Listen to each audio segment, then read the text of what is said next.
Saludos. E no caminho que eu pensar, quero dividir quando lá chegar. Quiero llevar este canto amigo a quien lo pudiera necesitar. Quiero tener 1.000.000 de amigos y así más fuerte poder cantar. Quiero tener 1.000.000 de amigos y así más fuerte poder cantar.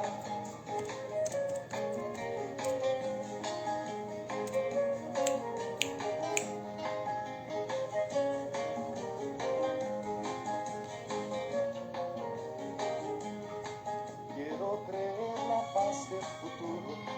Quiero tener un hogar sin muros.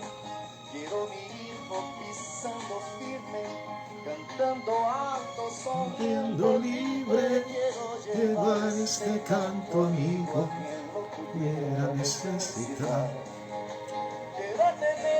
Tengan feliz noche, estimados amigos digitales, donde quiera que ustedes se encuentren. Feliz año para todos. Es un gran placer para mí poder volver a estar al aire con este espacio a través de esta maravillosa red como es Instagram. Este espacio que es una producción del portal informativo El Reporte Global y que, bueno, suspendimos por algún tiempo el año pasado por cuestiones de problemas con la conexión de internet. Y bueno, esperamos que este año sí podamos llevarles a ustedes todas las semanas este espacio que ha sido concebido para que sea una ventana de manera de que los principales analistas, pensadores, políticos, empresarios puedan a través de este espacio llegar a cada uno de ustedes con sus ideas, con sus propuestas. Necesitamos muchas propuestas, necesitamos escuchar a los analistas y en función a eso tomar decisiones importantes. Les reitero entonces un feliz año para cada uno de ustedes, un placer para mí volver a estar acá. Y esta noche voy a estar conversando con el profesor, el politólogo, doctor en ciencias políticas, profesor de la Universidad Central de Venezuela, político de larga data, como lo es Daniel Santolo, quien ya está por allí, y vamos a darle acceso lo más pronto posible a esta conversación, ya que hay muchísimos temas que tenemos que tratar esta noche, que tenemos que tocar esta noche. Qué mejor que iniciarnos nuevamente en este espacio con un personaje de la talla del profesor, del politólogo Daniel Santolo, a quien ya tenemos aquí, ustedes pueden ver. ¿Cómo está, profesor Daniel Santolo? ¿Cómo le va?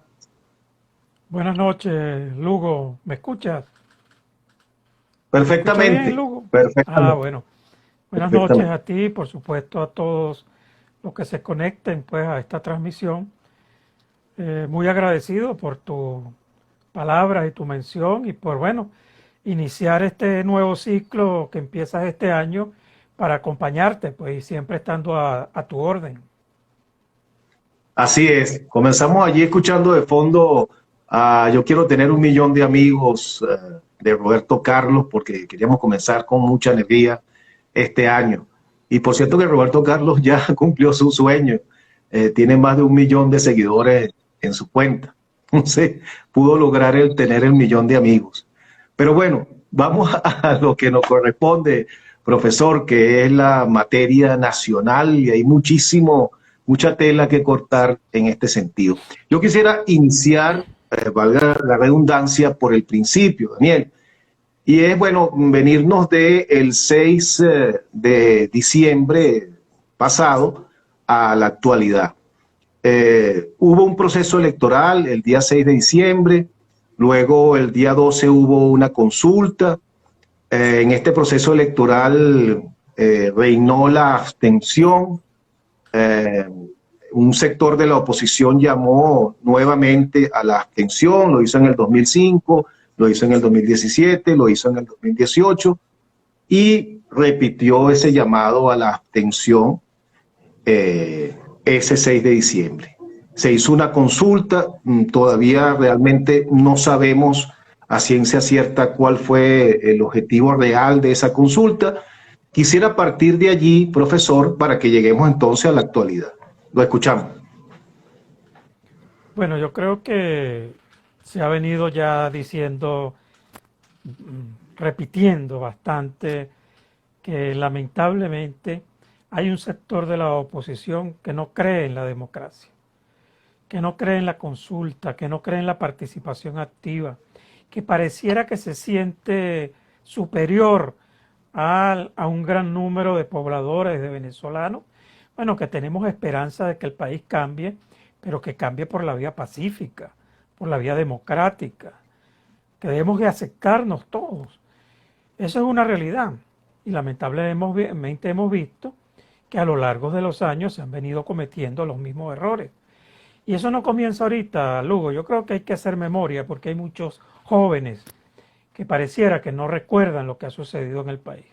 Yo por lo menos tengo alumnos de 20, 21 años, bueno, que lo único que han vivido es este periodo de lo que se llama el socialismo del siglo XXI. Pero eran muy jóvenes cuando aquí comenzaron a suceder las cosas. Ejemplo, pues, el golpe de Estado del 2002, que es una de las cosas que yo critiqué desde sus inicios. Porque si bien es cierto que muchos no estuvimos de acuerdo con la elección del presidente Hugo Chávez Frías en el año 98, y que bien es cierto que ya en el 99, cuando se cambia la Constitución, que por cierto yo apoyé la nueva Constitución de 1999, estuve de acuerdo en modificarla, en eliminar, cambiar la Constitución del 61. Bueno, pero ¿cómo era posible entonces que apenas 2 o 3 años del mandato del presidente Chávez aquí se dio un golpe de Estado donde empresarios y parte de la Fuerza Armada conspiró para derrocar al presidente Chávez? O sea, ahí vemos que, por cierto, también hay políticos que tú te buscas las fotos de esa aventura, bueno, y son los mismos que salen ahorita llamando la atención. Son los mismos que acompañaron el golpe de Estado del 2002. Son los mismos que por más de 18 o 20 años han estado conspirando contra la democracia venezolana. Yo creo que eso hay que decirlo. Ya es suficiente estar escondiéndose. Hay mucha gente que me reclama. Me dice, Daniel, pero es que el enemigo es el gobierno. No, yo no voy a esconder las cosas que aquí suceden, ni voy a barrer los errores bajo la alfombra, porque mi adversario sea el gobierno. Yo estoy enfrentado a este gobierno antes de que Chávez llegara a la presidencia. Bueno, pero hay realidades que hay que decir. Entonces, bueno, el presidente Chávez había ganado unas elecciones. ¿Por qué en menos de 3 años, se le da un golpe de Estado? ¿Por qué? ¿Cuál era la intención? Entonces, bueno, ahí me demuestra a mí que hay un sector político en el país, bueno, que no cree en la democracia, que no cree en la participación popular. Y voy más allá, que no cree en las grandes masas, que no cree en los sectores populares, porque lo descalifica, los ve como en minusvalía. Entonces necesitamos a alguien, bueno, que dirija a esas masas. Bueno, y eso ha venido ocurriendo. Ahí aterrizamos después en el 2005, en las parlamentarias del 2005. Bueno, ¿y cuál fue lo que se hizo en las parlamentarias del 2005? Nada, se le entregó el país al chavismo. El chavismo, ni corto de perezoso, luego de tener esa experiencia golpista, digo, llegó el momento de yo amarrarme al gobierno y amarrarme al Estado. Bueno, y lo hizo, porque tú estás compitiendo políticamente por el poder. Bueno, se tomaron todos los espacios de poder, todos los poderes públicos fueron invadidos por lo que se llamó el socialismo del siglo XXI. Bueno, y después del 2006, el presidente Chávez fue una contienda electoral que muchos todavía no reconocen que Chávez ganó la presidencia. Aquí hay todavía gente que le vendieron, que aquí, bueno, ni Chávez ni ganó el revocatorio, ni fue electo en el 2006, ni fue electo en el 2012, que eso era pura trampa. Dígame, la elección de 2012, en el 2012 Chávez era inderrotable. El país venía de una bonanza petrolera gigantesca, comparada solo con el primer periodo, por cierto, de Carlos Andrés Pérez, cuando aquella Venezuela que, bueno, del Miami Dame 2, bueno, también Chávez tuvo su momento, recuérdate, bueno, Cadivi, los viajes dados por las tarjetas de crédito, Bueno, Venezuela venía de un proceso económico, bueno, ingresos petroleros gigantescos. Bueno, el presidente Chávez arrasó en el proceso del 2012. Bueno, y de ahí, lamentablemente, hemos visto que siguen los procesos conspirativos. Chávez, Por cierto, Daniel, me gustaría hacer una acotación en eso que estás diciendo, porque, fíjate, además de las cifras que después de ese 2013 empezó a bajar la cantidad de votos que recibe el PSUV. También, fíjate, si uno analiza las encuestas, todas las encuestas previas a cada proceso electoral, coinciden casi perfectamente con los resultados de los procesos electorales. Eso es una demostración de que efectivamente no hubo transparencia en esos procesos electorales y Chávez ganó su proceso electoral. Yo siempre he mantenido, tú sabes que yo soy jubilado del Consejo Nacional Electoral y además tengo más de 20 años, 25 años viendo y desarrollando y participando en elecciones. Yo le conté los votos a Aristóbulo Isturiz cuando ganó la alcaldía de Caracas. Yo estuve en los conteos de votos de Arias Cárdenas cuando ganó el Zulia. Y en ese momento los votos no se contaban automáticamente. Serán actas, manuales. Bueno, y vimos nosotros una cantidad de maniobras, de irregularidades. Bueno, y tú eres testigo, por eso recuerdo a la gente que no lo vivió, cómo la población caraqueña tuvo que tomar el Consejo Nacional Electoral, en su momento el Consejo Supremo Electoral, para que se le reconociera el triunfo a Aristóbulo, con nosotros teniendo las actas en la mano. Bueno, esos eran procesos electorales, ¿verdad?, plagados de irregularidades. Y por eso, cuando se cambia la Constitución, se busca automatizar el proceso electoral. Bueno, y se inicia, recuérdate, en el 98, por cierto, que estaba el amigo Caleca, que es uno de los más críticos del sistema electoral venezolano en las redes sociales. Bueno, pero Caleca presidió ese Consejo Nacional Electoral que inició el proceso de automatización. Ahí estaba el amigo también Eladio Hernández, con un colega profesor aquí en la universidad. Bueno, y se inició. ¿Con qué objetivo? De quitarle la posibilidad a las actas manuales el abuso y la tramposería. Bueno, y se fue automatizando y eso fue generando que los conteos de votos dieran con exactitud lo que tú votabas. Y eso es una realidad en Venezuela. Usted va y vota por A y el voto que refleja esa máquina es A. Y a final de la tarde usted cuenta las boletas que están dentro de la caja y ve el acta que emite la máquina y usted se da cuenta que no hay ninguna diferencia. Entonces, automáticamente hablando, y después podemos entrar en discutir lo que es el abuso de poder, la manipulación del electorado, esa es otra cosa. Pero la automatización del proceso del sistema electoral venezolano ha cumplido su objetivo, que es que tú no te roben los votos, que no sea posible que los votos de A se le anoten a B. Eso es imposible. Además, que nadie ha demostrado, y por cierto recuerdo muchos llamados de que hubo fraude, nadie ha podido demostrar, Lugo, que aquí se ha robado un voto de esa forma. Que ha habido manipulación, el voto asistido, que no cierras el centro a la hora y entonces bajas y empujas a la gente para que haya votar, que utiliza los recursos del Estado para manipular, para chantajear, esa es otra cosa. Pero también aquí se ha generado una gran desconfianza en el sistema electoral, bueno, porque hay un sector político que viendo que no podía derrotar al gobierno, a Chávez Frías con voto, bueno, empezó a atacar el voto como instrumento de cambio para poder vender otra opción. ¿Cuál era la otra opción? La salida violenta, la conspirativa. Por eso esa situación que se dio en Venezuela, tú debes recordarte, aquí se inventaron cosas que no tenían ni sentido, que habíamos puesto un cable de Macuto a Cuba para que los cubanos votaran por Chávez, que bueno, que los colombianos pasaban la frontera y votaban por Chávez. Bueno, inventaron una gran cantidad de cosas que fueron generando en la población ciertamente desconfianza. Eso es una realidad. Qué casualidad, Daniel, qué casualidad que esos mismos, esas mismas fantasías que señalaron en esa oportunidad que tú haces referencia, son las mismas que de alguna manera, un poco reencauchadas, dijeron en el proceso de Estados Unidos que Donald Trump denuncia como fraude. Exactamente Cierto, esos mismos es señalamientos. que, es que uno se pone a escuchar los argumentos y uno dice, si uno supiera que es que no viene de gente inteligente, porque gente inteligente que lo promueve, porque es una política. Bueno, llegaron a decir que hasta Marmati estuvo en Estados Unidos y manipuló unos votos en unos estados. Son cosas de verdad que escapan de la lógica política. Bueno, destruyeron el voto. ¿Cuál es el resultado de la destrucción del voto? Bueno, ahí lo tenemos.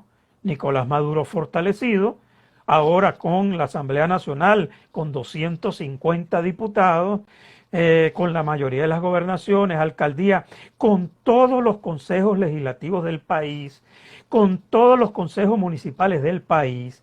La estructura partidista del PSUV descansa en todos esos procesos electorales, porque los partidos viven de eso, Lugo. La debilidad de los partidos en la actualidad pasa porque los partidos no tienen ni siquiera concejales, los partidos de oposición no tienen concejales, no tienen diputados legislativos. Entonces, ¿cómo haces tu política? Y aparte de eso, los gremios, los sindicatos están en su mínima expresión. Entonces, si tú no tienes una base social para hacer política, bueno, el gobierno sí, el gobierno asume esa situación. Bueno, aparte de tener todos los consejos legislativos, las asambleas legislativas, la manipulación de las gobernaciones y alcaldías, bueno, también ha estado realizando trabajo social y ha inventado, bueno, las jefes de calle, las cosas comunales, la caja clave, bueno, tiene toda una política, una estructura que maneja más de 4 millones de venezolanos. Y eso nosotros lo dijimos con anterioridad. El gobierno tiene una capacidad de movilización, y tú lo decías, el gobierno desde la última elección de Hugo Chávez Frías, 2012, que sacó casi 8 millones de votos, bueno, a Nicolás le quedan 4 millones de votos. Ha disminuido un 50%. Pero si eso hubiese ido acompañado de una escalada de la oposición, que en el 2015 obtuvo casi 7.300.000 votos, tú te imaginas si hubiésemos mantenido ese porcentaje de votos. Ahorita hubiésemos arrasado de 7 millones a 4 al gobierno, le hubiésemos dado una pela. Igual hubiese sucedido en las gobernaciones, en la alcaldía. Pero bueno, volvió a triunfar ese sector político que, bueno, lo más fácil es la conspiración. Bueno, tomamos el Parlamento y en vez de tomar el Parlamento para fortalecernos políticamente, construir, llevar a cabo procesos electorales que nos ubicaran en el resto del país, recobrar la gobernación de Miranda, ¿por qué no la de Aragua, la de Carabobo, que son las gobernaciones más importantes? No hacer la ridiculez que hizo Guanipa en el Zulia, que después de ser votado por más de 700.000 zulianos, bueno, el muchacho dijo, no, yo no quiero la gobernación. Bueno, bajo ese criterio, ¿cómo tú derrotas al gobierno? Si una dirigencia política de este tipo, que tiene la posibilidad de asumir la dirección política, nos guste o no nos guste, porque yo no puedo compartir, yo no comparto la política que representa Guanipa, Julio Borges, esos señores, bueno, pero si ganaban su gobernación, bien bueno que la ganaran. Igual si Acción Democrática, que ganó sus 4 gobernaciones, bien bueno que la ganaran, que por cierto Lady Gómez ha demostrado que es una de las luchadores sociales que tiene ese partido con mayor fortaleza a nivel nacional. Bueno, esa es la política para poder derrotar al gobierno. Lo otro es quedarnos en la casa para protegernos del coronavirus mientras el gobierno viene avanzando. ¿Qué nos queda ahora? Bueno, ¿En qué soportar los situación abusos. hoy luego de esta toma, de esta instalación de la nueva Asamblea Nacional con mayoría chavimadurista y apenas la oposición tiene solamente 20 diputados allí?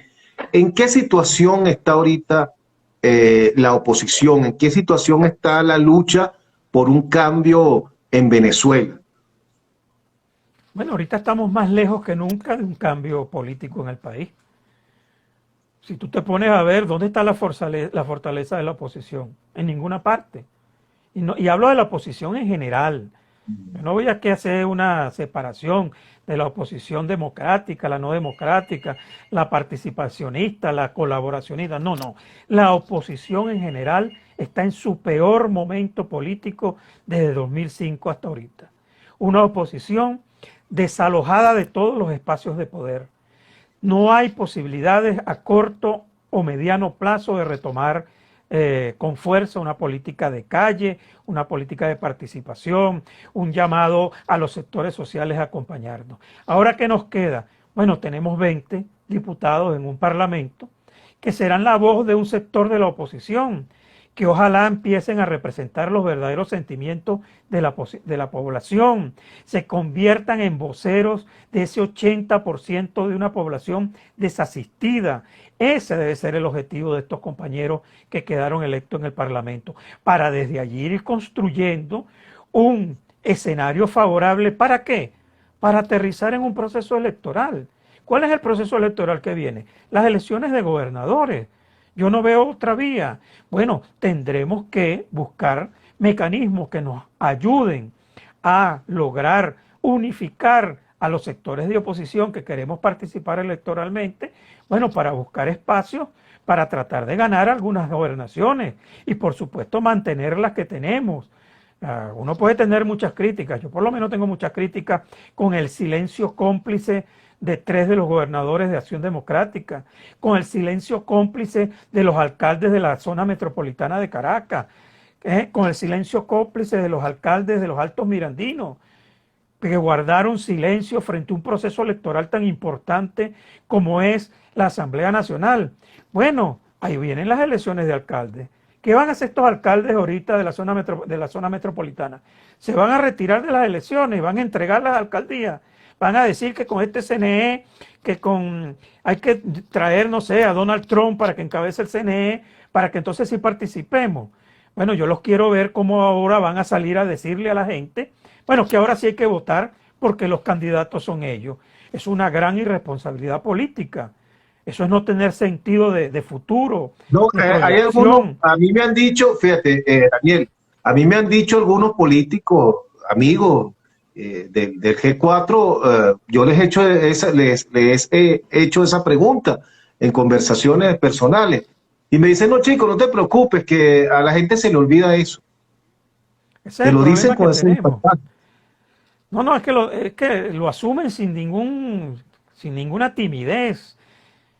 No son capaces de decir, mire, vale, ciertamente nos equivocamos, esa no era la ruta. Ahora vamos a rectificar, la ruta es esta. Y nosotros creemos que hay que tomar espacios y mantener los espacios que ya tenemos para avanzar. Pero que lo digan con franqueza, no que vengan con prepotencia, porque esa es otra. Ahora vienen con prepotencia y te miran por encima de los hombros.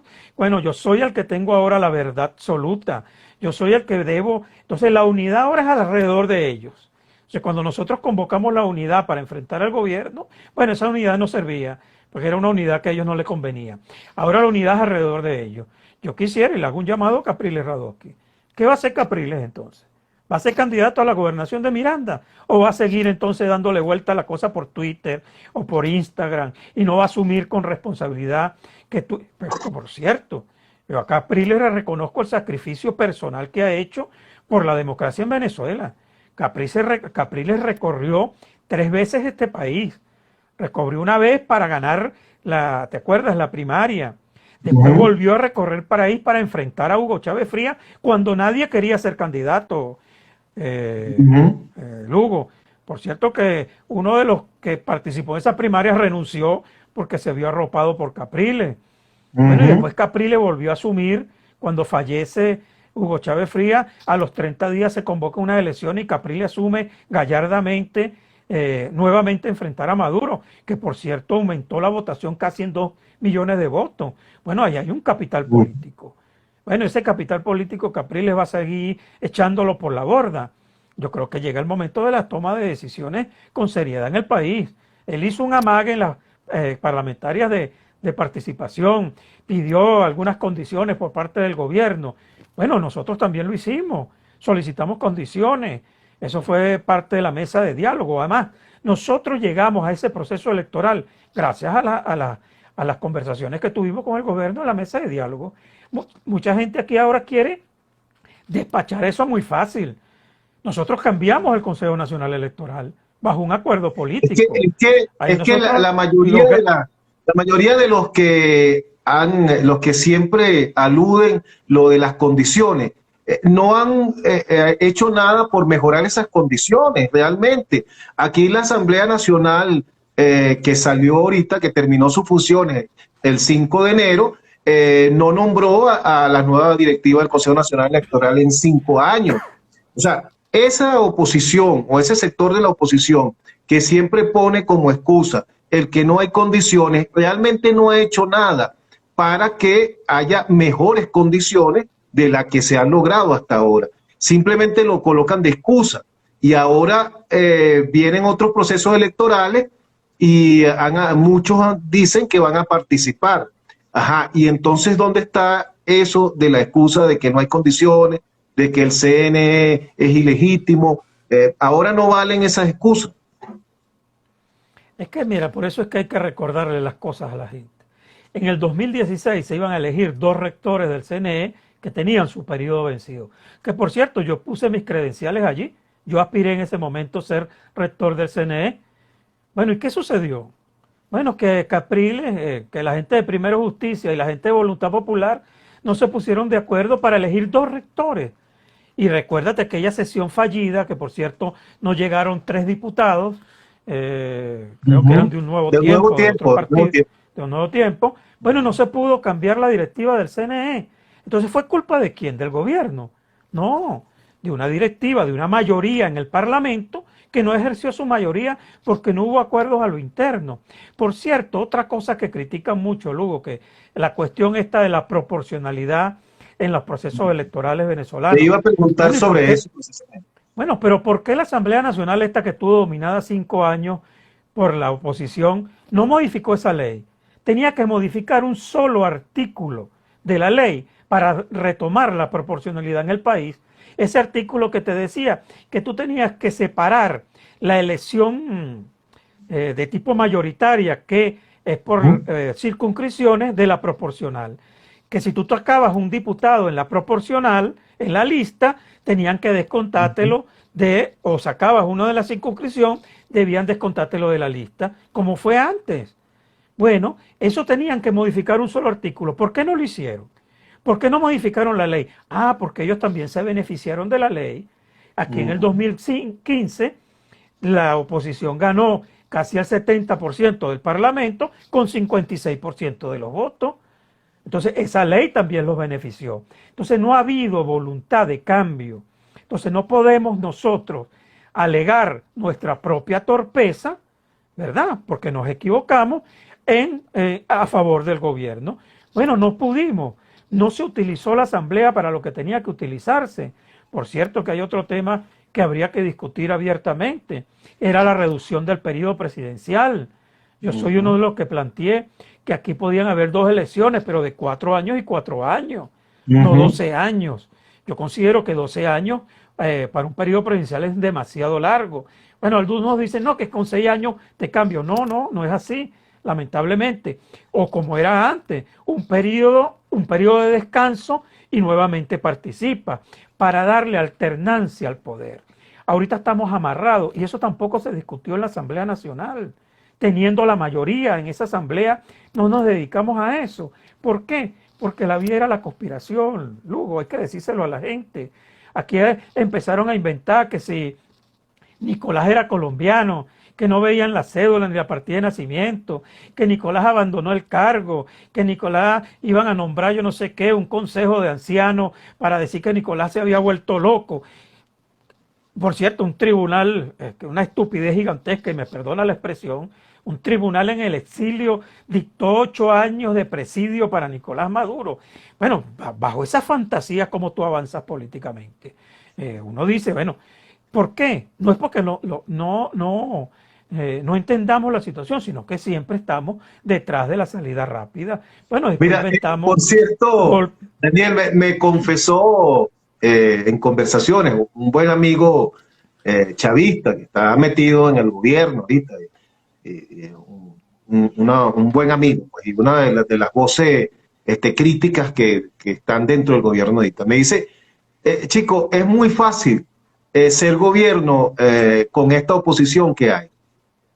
Fíjate el nivel, ¿no? Que es cierto, pues, o sea, qué fácil es o qué fácil ha sido mantenerse en el poder durante tantos años al chavismo, y gracias principalmente a una oposición o a una dirigencia de oposición que ha sido absolutamente mediocre y torpe en el ejercicio de la política, y que de hecho no ha hecho ejercicio de la política.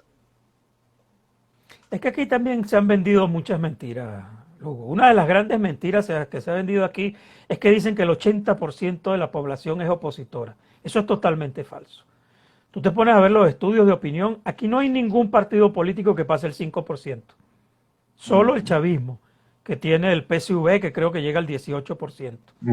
Los demás partidos de oposición, incluyendo el nuestro, el mío, el de Avanzada Progresista, no llegamos a 3% de aceptación.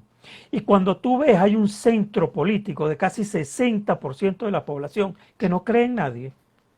Es un 60% de la población que a veces se inclina hacia como se inclinó en el 2015, hacia la oposición, porque la oposición hizo una campaña bien buena de buscar resolver los problemas de la gente. Ojalá recordáramos cuáles eran las consignas de esa oposición. Era acabar con la escasez, acabar con las colas, buscar mecanismos para resolver el problema del salario, de resolver los problemas de las misiones. Bueno, un discurso que llegó a mucha población. Además, yo creo que mucho chavismo votó en el 2015 por sectores de la oposición. Bueno, pero ese mismo sector también votó por Chávez.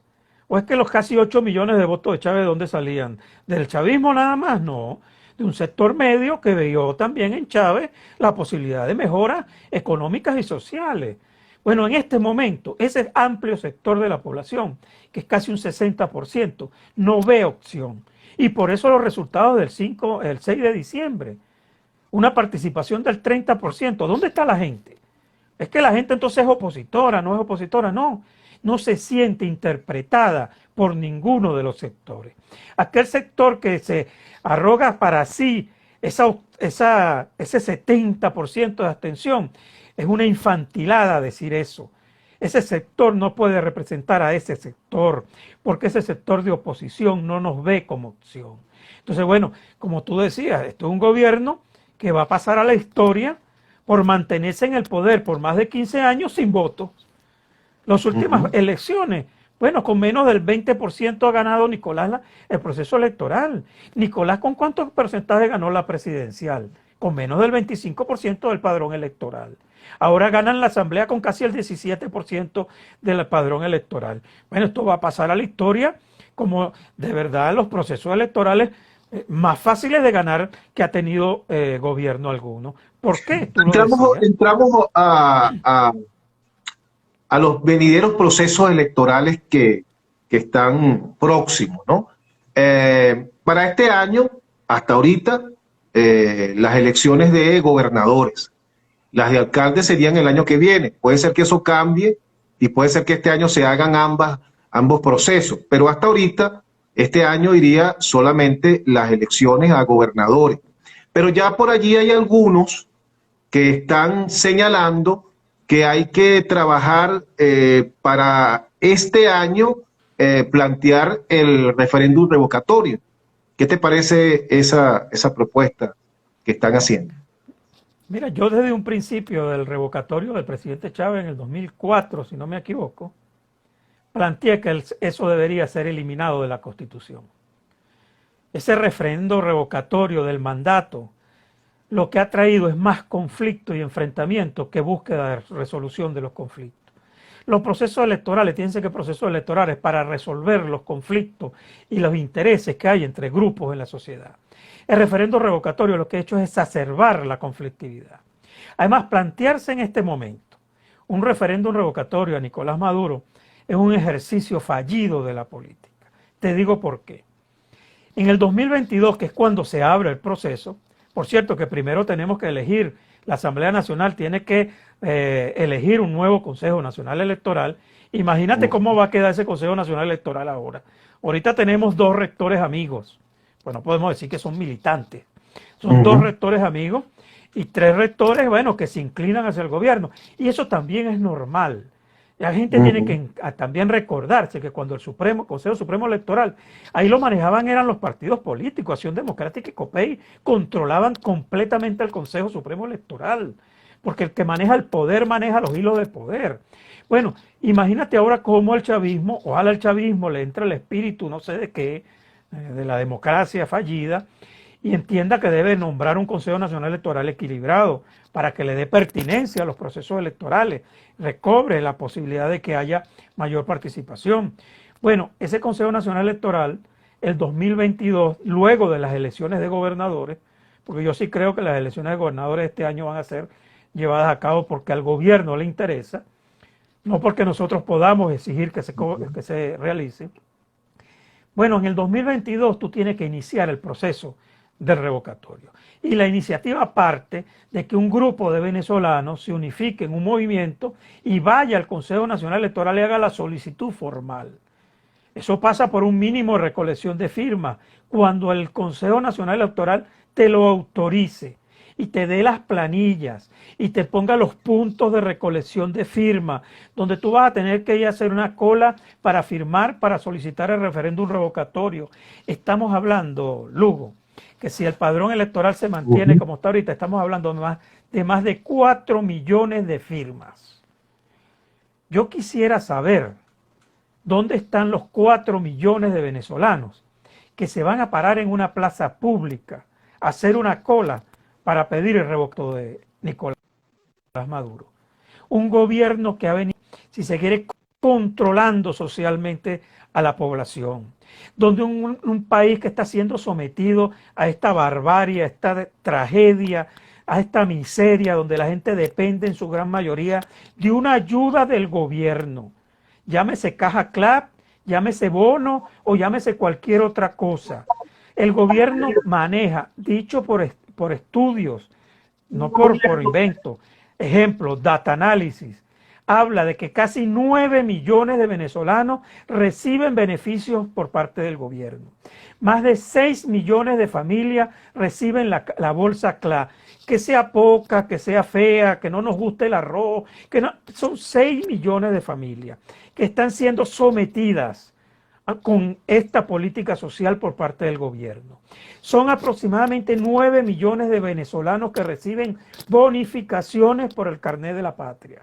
Bueno, ¿dónde están los 4 millones que van a ir a hacer cola, que los van a ver y le van a poner los policías estos de vestidos de rojo al lado, haciendo una cola pública? Porque tu firma es pública, tienes que refrendarla. No es el voto es secreto, nadie sabe por quién tú votas. Claro, la gente sabe por quién yo voto contra el gobierno, pero mucha gente va escondidita y vota contra el gobierno y nadie se entera. Pero hacerlo público es someter a una población a una tragedia. Recuérdate de la lista Tascón, que tanta tragedia y desgracia le trajo a los trabajadores venezolanos. Pero ya está circulando, ya está circulando la lista de la consulta. Esos venezolanos que participaron allí ya están en una segunda lista Tascón. Ya dicen por allí que está circulando esa segunda lista, que ya no se llamará Tascón, pero que es de la data de esa consulta. Que por cierto mucha gente advirtió eso, que eso era una necedad, poner a la gente a una consulta de ese tipo, para nada, porque eso no tiene ninguna factibilidad de cambio de ningún tipo. Eso fue una cosa de esta como para salir al paso, como decir, bueno, nosotros vamos a hacer algo. Bueno, eso es una bobería. Entonces, por eso vuelvo, someter a la población venezolana bajo esta crisis que estamos atravesando a ese proceso es de verdad engañar nuevamente a la población. Es venderle para mí es venderle falsas expectativas. ¿A quién que le diga a los venezolanos que vamos a salir de este gobierno con un referéndum revocatorio? Está mintiéndote, pero no, inmensamente. Entonces, yo soy de los que critico esa posición, porque yo no tengo por qué esconderlo. Y lo he dicho y lo mantengo y lo escribo y lo publico. Eso no va a ninguna parte. Nosotros hemos planteado es la acumulación de fuerza para poder generar un gran movimiento nacional que dé al traste con este gobierno. Pero eso pasa por un proceso electoral. Claro, Daniel, hay que entender, te lo pregunto, ¿no? Hay que entender que estamos empezando de cero. Bueno, ojalá empezáramos de cero, Lugo. Yo creo que estamos empezando desde -15. Nosotros retrocedimos políticamente 15 años. Tenemos que nuevamente comenzar a reconstruir primero las organizaciones políticas, a ver si nos ponemos de acuerdo, porque en el 2005, recuérdate, y después que vino el proceso electoral del 2006 y después las elecciones del 2010, la oposición a los partidos políticos tenían algún músculo. Teníamos gobernaciones, había músculo en los partidos políticos, no hay que esconderlo. Primero Justicia era un partido con fuerza, Un Nuevo Tiempo era un partido con fuerza, Acción Democrática era un partido con fuerza, con músculo. Bueno, ¿y dónde están esos partidos ahorita? Como todos los demás, disminuidos. Yo he llamado eso la indigencia partidista. Aquí los partidos de oposición andamos dando lástima. Andamos viendo cómo hacemos para hacer política. Entonces, frente a esa situación, nosotros tenemos que plantearnos una política de acumulación de fuerza, de reconstruirnos electoralmente y fortalecernos. Y eso pasa por ocupar espacios de poder, que recuperemos la gobernación de Miranda, la gobernación de Carabobo, la de Aragua, la del Zulia, para que tengamos músculo real, que recuperemos las alcaldías, las principales alcaldías del país. Ya desde allí tú partes con una posibilidad cierta de enfrentarte ¿a qué? A un proceso presidencial, no hay otro, como tenía que ocurrir en el 2018. Pero eso que tú estás señalando suena muy duro. Y hay venezolanos, hay muchos venezolanos, diría yo, que no les gusta escuchar eso que tú estás diciendo y que prefiere escuchar a quien le miente descaradamente y con mala intención y le vende, por ejemplo, en este momento un revocatorio como la gran solución expedita al problema que tenemos. Pero cuando tú le dices a la gente que no, que tenemos que ir poco a poco subiendo la escalera, comiéndonos, como dice Jesús Seguía, al elefante por rodajas. Cuando tú le dices eso a la gente, entonces la gente no lo acepta, mucha gente no lo acepta. Y entonces es cuando aprovechan. Por cierto, yo publiqué un artículo hoy donde hablo de eso. Aprovechan los pescadores de desesperación. Hay una gran cantidad de pescadores de desesperación de la gente está desesperada, quiere salir de esto como sea, lo más rápido posible, y entonces llegan estos pescadores de esa decepción de la gente y le venden pajaritos preñados, le venden cualquier cosa y la gente se lo compra. Entonces en este momento, lo que tú estás señalando, que es el camino a seguir, para algunos venezolanos no son capaces de asimilarlo, no se niegan por completo a asimilar esa dura realidad. Por cierto que yo siempre recuerdo un gran amigo, Enrique Ochoa Antich, que él dice: yo quiero salir del gobierno ayer, pero es que no podemos salir del gobierno ayer, ni mañana tampoco. Y yo creo, y esas clichés que se le vendieron a los venezolanos, el Chávez vete ya, el falta poco, el tiempo de Dios es perfecto, ahora sí, ¿a qué nos trajo? A engaños y decepción. Y eso es lo que está sufriendo la gente ahorita, decepción, desánimo.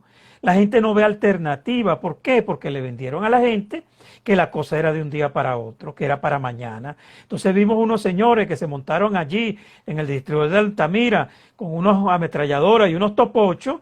Bueno, y la gente decía: ay, por ahí es la cosa. Sí, ya, mañana no está Maduro. Bueno, ahí estamos. Después trajeron unos pobres venezolanos por la costa de Macuto y de Aragua a dar la vida, porque eso también hay que recordarle a la gente, que hay venezolanos que han dado la vida por esa cantidad de necedades y estupideces que se han planteado. ¿O es que las guarimbas que fueron? Yo me cansé de escribir contra las guarimbas.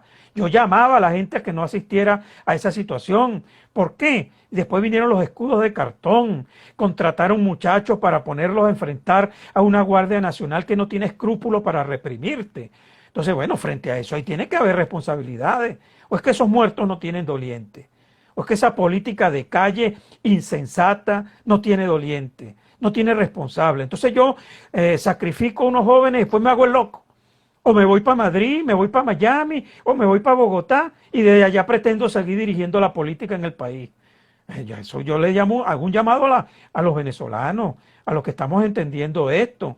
Nosotros no podemos seguir dejándonos dirigir desde Bogotá, desde Madrid, desde Miami, y mucho menos de gobiernos extranjeros como Iván Duque, que pretende imponer la política en Venezuela, o Bolsonaro, o bueno, o el defenestrado Donald Trump. Bueno, ya está bueno de nosotros estar esperando que estos señores, que por cierto tienen más problemas en sus países que nosotros, o es que la pandemia en Brasil que está haciendo, o la pandemia en Colombia que está haciendo, y cuántos muertos hay diariamente en Colombia por la guerrilla, el narcotráfico, la violación de los derechos humanos. Eso no lo ve nadie. Yo no estoy justificando que aquí suceda, pero yo no puedo depender de países que tienen intereses, ¿vale? Los intereses de Colombia siempre han sido los mismos. Por cierto, que yo siempre, mi esposa ahorita está viendo una serie por televisión de Bolívar, muy buena por cierto, la producción colombo-venezolana. Bueno, a Bolívar, desde Bolívar para acá, son los mismos intereses de Colombia hacia Venezuela. Era obtener los mayores beneficios, el mayor territorio, eso no ha cambiado. Entonces, depender de otro país no es políticamente plausible. Eso viola nuestra autonomía, nuestra forma de ser política. Entonces hay que llamar y volver a reencontrarnos nosotros con la política, con la gente. ¿Qué debe en hacer, Venezuela? precisamente, Daniel, ¿qué debe hacer yo no sé no sé cómo llamarle, si la nueva oposición, la oposición que ahora está copando el escenario, que está representada en esos 20 diputados, y por cierto, ¿cuál es el futuro de esa oposición guaidocista, lelo-guaidocista, G4? ¿Qué futuro tiene esa oposición? ¿Cuál es el rol que debe tener en este momento o debe asumir esta nueva oposición de cara a los que están en la Asamblea Nacional? Mira, yo me hice una promesa este nuevo año, Lugo, de no ocuparme de la oposición esa de Narnia. De verdad no tomarlo en cuenta, ya eso feneció. Para mí ya eso no tiene ni siquiera interés. Eso es una gente, bueno, que le fue muy bien, ya saldrán en el exilio, la gran mayoría está bien ubicada en buenos países, por lo que se ve no tienen problemas económicos, pues tú lo ves muy bien trajeado, muy buenos restaurantes. Entonces, bueno, que les vaya bien, pero que le vaya bien y nos deje resolver nuestros problemas. A mí me preocupa es la oposición que tenemos que construir ahora.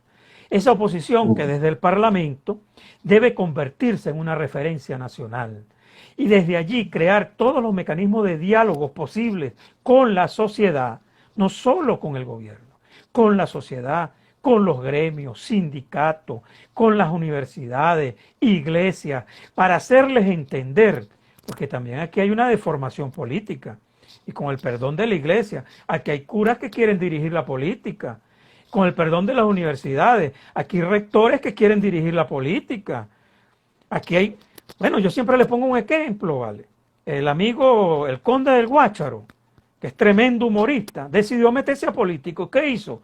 Fundó un partido y se lanzó a candidato presidencial.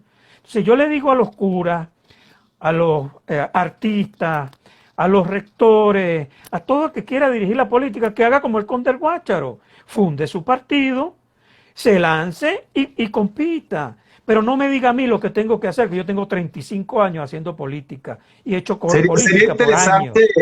Sería interesante ver un partido político fundado, un partido político como tal, fundado por Virtuoso, por Ugalde. Claro, tienen todo su derecho. Tienen su derecho, que lo hagan. Ellos tienen sus ideales, muy bien, que lo defiendan. Igual que yo llamo a la gente que cree en el liberalismo, bueno, que lo defienda. Además, la gente de derecha que cree en la derecha, que la defienda. Yo soy de centro, yo defiendo el centro. Y el centro me dice a mí que yo tengo que buscar diálogo, consenso. ¿Para qué? Para resolver los problemas de la gente.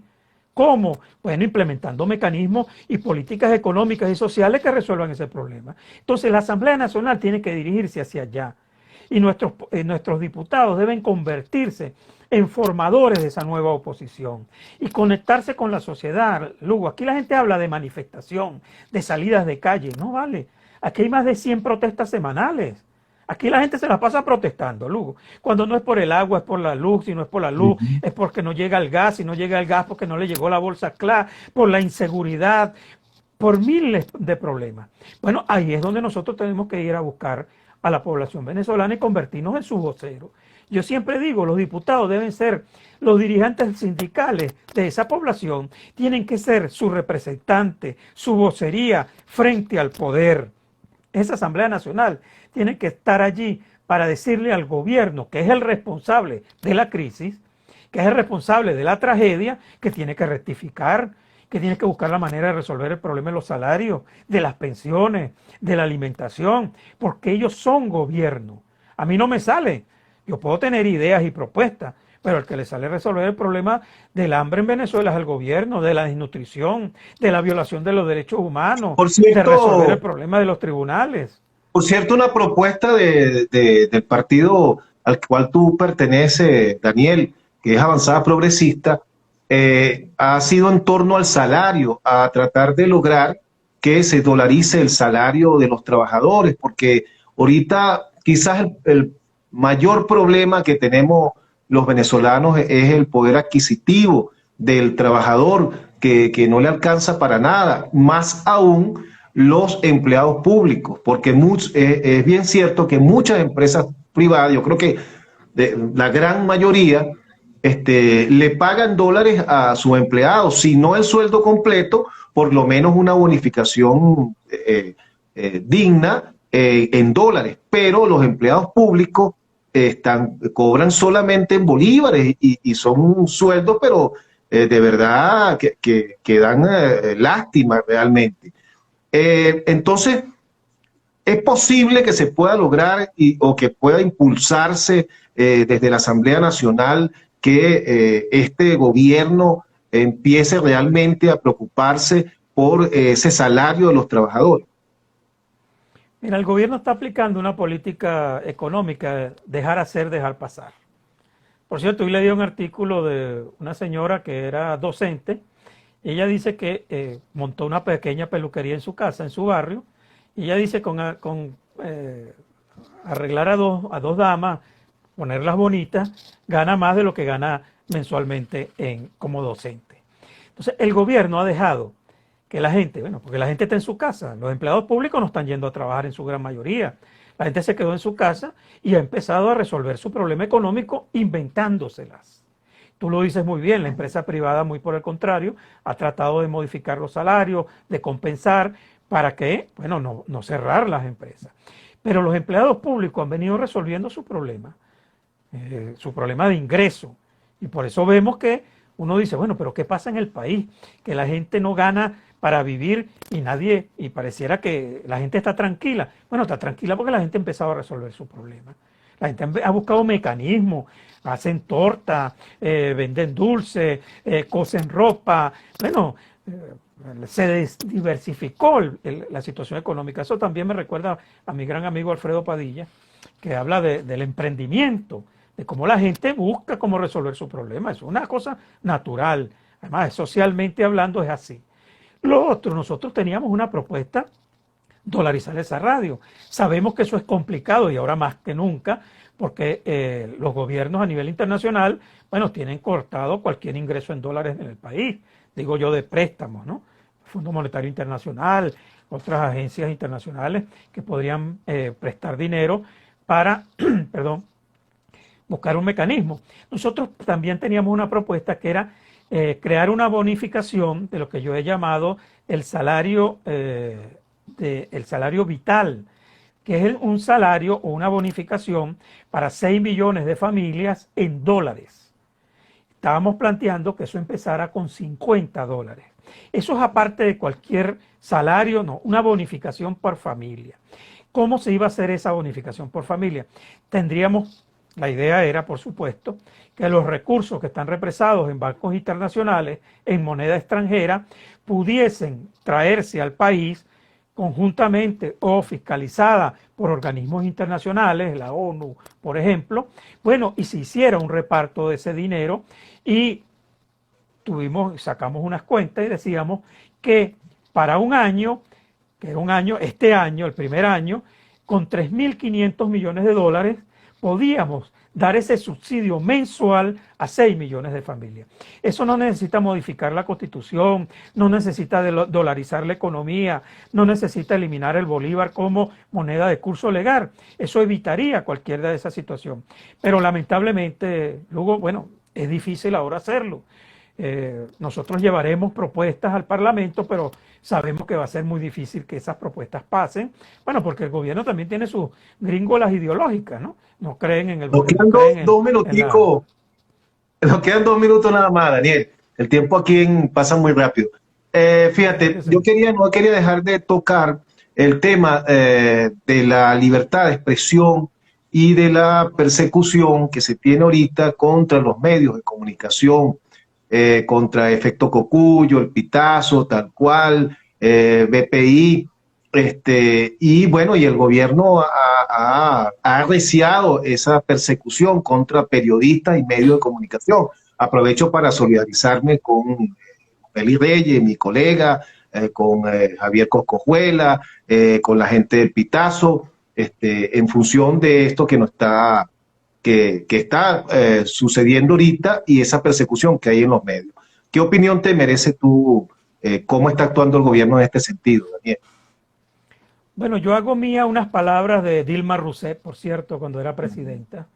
Y bueno, los medios de comunicación se la estaban comiendo, que por cierto de ahí fue destituida después de la presidencia. Y su partido le criticaba y le decía, bueno, pero presidenta, ¿cómo usted es posible que vaya a permitir que esto suceda? Y ella dio una respuesta muy clara, palabras más, palabras menos. Ella dijo que prefería el escándalo y el bullicio de los medios de comunicación que el silencio de las dictaduras.